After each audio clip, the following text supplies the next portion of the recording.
This episode of The Big Game Records is brought to you by Kane's Deer Velvet. Our body knows how to heal, but as we age it can sometimes struggle to keep up, and injuries, aches and pains come knocking. Kane's Deer Velvet is packed full of amazing nutrients that the body uses in maintaining the immune system, bones, joints, circulation and general well-being.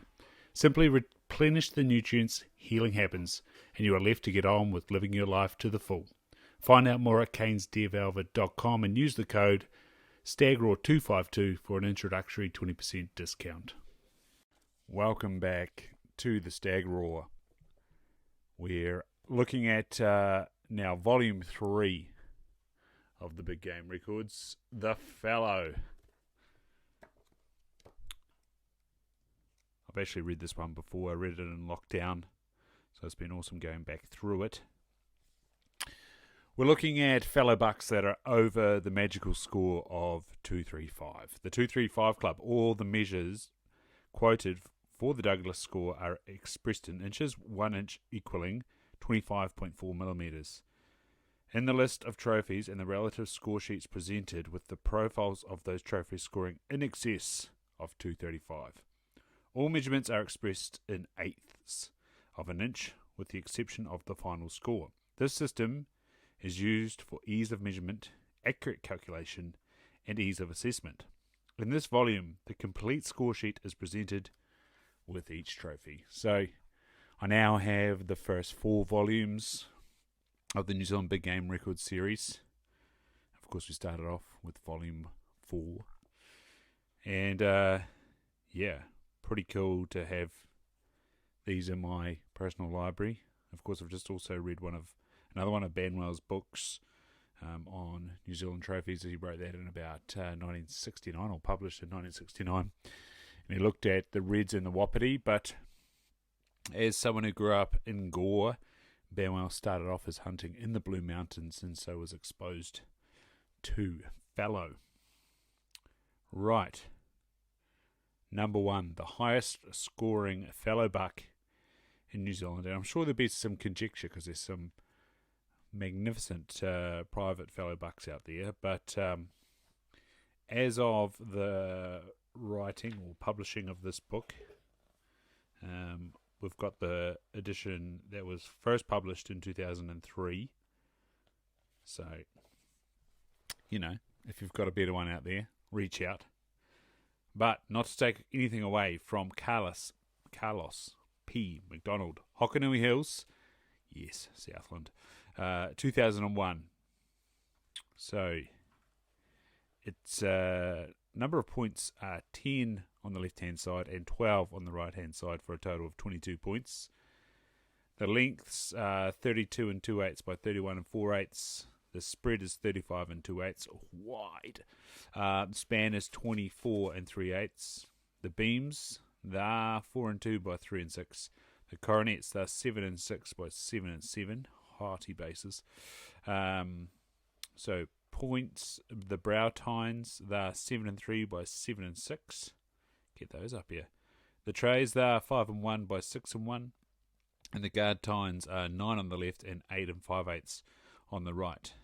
The remaining palm points by number, 7 and 9.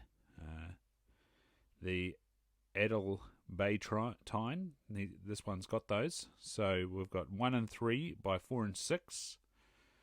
So that gives a total of 2 and 6. The palm's length without points is 14 and 5 by 17 and 6. And the width without points is 5 and 2 by 5 and 7/8. The width with the points is 11 by 11 and 2.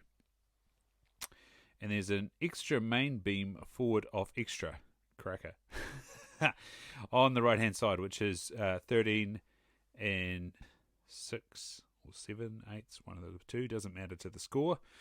But yes, the total for this first of the 235 Club is 266 and 3/8. What a whopper. Early one morning during the month of August 2001, while on his way to work, Carlos McDonald was passing a local farm when he sighted 3 young fallow deer grazing in a paddock of Swedes. Stopping his car, he reached for his binoculars and watched them for a period of time. A few minutes passed before a group of 9 bucks appeared from nearby cover to join them, and then proceeded to move up a nearby hill. The leading buck appeared to be carrying a huge set of antlers. Of course, McDonald was already secured one of the bucks of this group earlier. McDonald returned to the same spot on several occasions before finally catching up with the group of deer once again late one evening. They were observed in an area of scrub not far from where McDonald had sighted them on the first occasion. The big buck was with them, carefully stalking the big Fallow, Fellow, and managing to secure him. McDonald thought at the time that the antlers might score around the 250 Douglas score mark. He was in for a shock. When he had Alan Harrison measure them, the end result was a much greater score, and nobody was more surprised than the successful sportsman. The small herd is the result of escapees from a farm some 17 years ago, and the genetic quality is obvious. Although to produce a set of antlers of this quality, the environment has to be up to the required standards as well. That beautiful Southland pasture with a bit of swede thrown in. Awesome stuff. Carlos P. McDonald, good on you, mate. Congratulations. Next, we're up to the Aucklanders. South Kaipara Head, 2002. Richard V. Morris. Join us there on the 235 Club.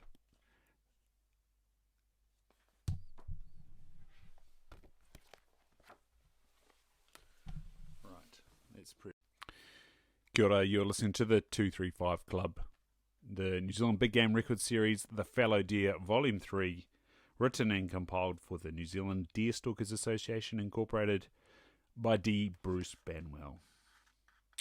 Volume 3 of the series of New Zealand Big Game Trophy Records, written and compiled by D. Bruce Banwell on behalf of the New Zealand Deer Stalkers Association, Incorporated. Published by the Halcyon Press, a division of Halcyon Publishing Limited, PO Box 360 Auckland, 1015 New Zealand, printed through Collarcraft Limited, Hong Kong. The copyright D. Bruce Banwell, 2003, first published 2003, all rights reserved.